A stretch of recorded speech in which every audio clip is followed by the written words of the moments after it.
Hi hello అండి అందరికీ నా యూట్యూబ్ మిత్రులకి ఇది యునిసం వాళ్ళది కాంచన సీడ్ అండి. 45 రోజుల మొక్క చూడండి. ఇది ఇప్పుడు క్రాప్ స్టార్ట్ అవుతుందండి. కాయలు వచ్చినాయి చెట్లకి.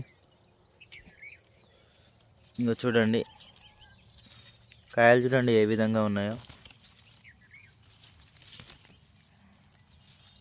ఇంకో చూడండి ఇది 45 రోజుల మొక్క అండి.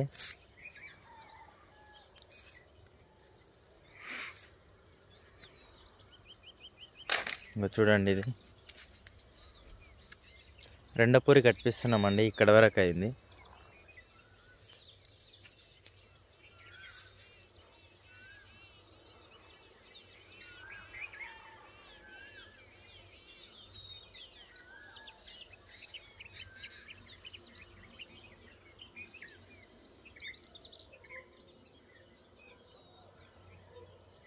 ఇంక చూడండి చాలా బాగుందండి. ముడత లేకుండా ఏం లేకుండా చాలా హెల్తీగా ఉందండి. చెట్టు గిట్టంగా పూత క్రాప్ వచ్చేసి చాలా బాగుంది. ఎండ గిట్టంగా బాగా తట్టుకుంటుందండి ఇది.